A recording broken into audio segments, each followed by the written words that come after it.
my name is James Dunham. I'm an education student in EDM 310 at the University of South Alabama.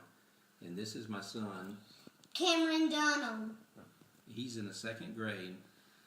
When he was in kindergarten, I bought him a book titled Where the Wild Things Are. That is his favorite book, and we still enjoy reading this book together. The name of it is Where the Wild Things Are. Story and pictures by Maurice Sendak. The night Max wore his wolf suit and made mischief of one kind and another.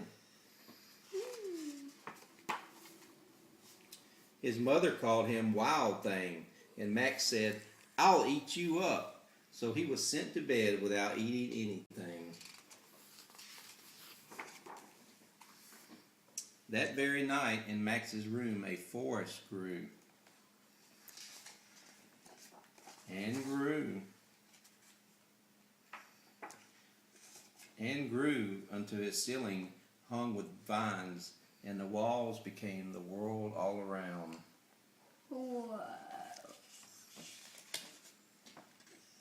And an ocean tumbled by with a private boat for Max, and he sailed off through night and day.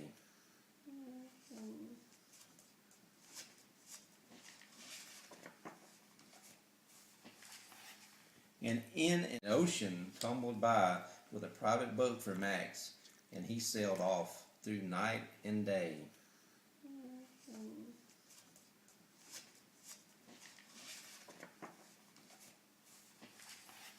And in and out of weeks and almost over a year to where the wild things are. And when he came to the place where the wild things are, they roared their terrible roars and gnashed their terrible teeth and rolled their terrible eyes and showed their terrible claws.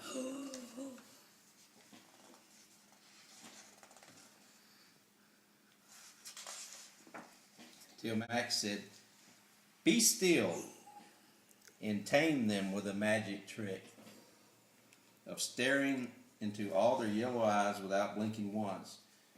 And they were frightened and called him the most wild thing of all.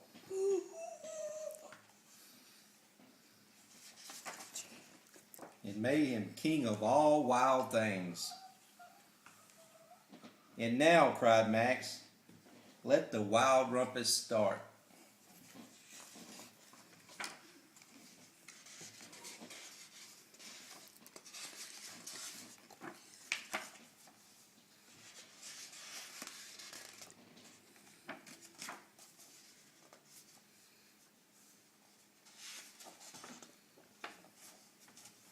"Now stop," Max said, and sent the wild things off to bed without their supper.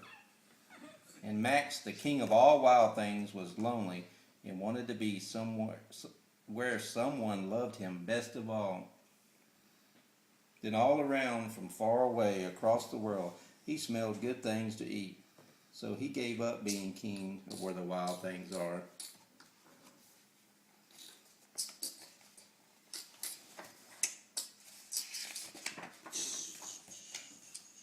But the wild things cried, "Oh, please don't go. We'll eat you up. We love you so." And Max said no. The wild things roared their terrible roars and gnashed their terrible teeth and rolled their terrible eyes and showed their terrible claws. But Max stepped into his private boat and waved goodbye and sailed back over a year and in and out of weeks and through a day.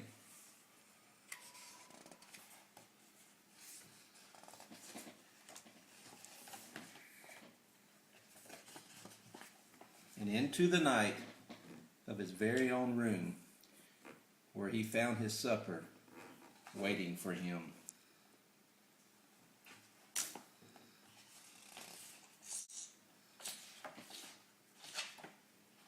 And it was still hot.